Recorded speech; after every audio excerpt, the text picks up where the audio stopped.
Hello दोस्तों, आज की वीडियो में मैं आप सभी को बताऊंगा क्लास 10वीं का गणित का प्रश्नावली 3.3 का 3 नंबर क्वेश्चन। तो देखिए दोस्तों, 3 नंबर क्वेश्चन में बोला क्या गया है, निम्न संख्याओं में रैखिक समीकरण युग्म बनाइए और उनके हल प्रतिस्थापन विधि द्वारा ज्ञात कीजिए। देखिए दोस्तों, निम्न समस्याओं में रैखिक समीकरण युग्म बनाना है आपको, यानी कि ऐसे दोस्तों x प्लस का y इक्वल टू कुछ आएगा, बराबर कुछ आएगा। रैखिक कब होता है दोस्तों? जब चर के पावर में 1 हो, यानी कि चर के घात 1 हो, तो उसे हम रैखिक समीकरण युग्म कहते हैं। तो यहाँ पर आपको ऐसे बनाना है और फिर उनके हल प्रतिस्थापन विधि द्वारा ज्ञात करना है। तो यहाँ पे देखिए दोस्तों, 3 का 1 नंबर क्वेश्चन है। क्या बोला गया है? दो संख्याओं का अंतर 26 है और एक संख्या दूसरी संख्या की 3 गुनी है, उन्हें ज्ञात कीजिए। तो यहाँ पे देखिए दोस्तों, मैं लिख लेता हूँ हल। देखिए, दो संख्याओं का अंतर 26 है, तो संख्या नहीं दिया है दोस्तों, तो आपको संख्या मानना पड़ेगा। तो चलिए मैं मान लेता हूँ, माना कि पहली संख्या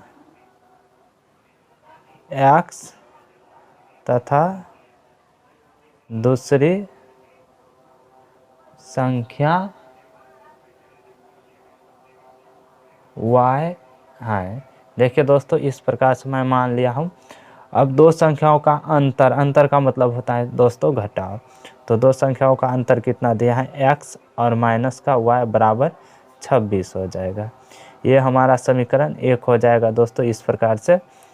और फिर आगे देखिए दोस्तों, एक संख्या दूसरी संख्या की 3 गुनी है, यानी कि एक कोई भी संख्या आप ले सकते हो। x बराबर मैं ले लेता हूँ 3 गुनी है y। तो इस प्रकार से देखिए दोस्तों, हमारा समीकरण निकल गया है। इसको हम समीकरण 2 मान लेते हैं। इस प्रकार से निकल गया है दोस्तों। अब आपको प्रतिस्थापन विधि से बनाना है। तो यहाँ पे आप लिख लीजिए समीकरण 1 में x का मान रखने पर।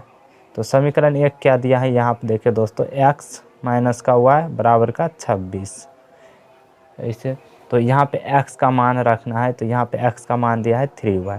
तो x के जगह आपको 3y लिखना है, माइनस का फिर y है तो y और बराबर का 26।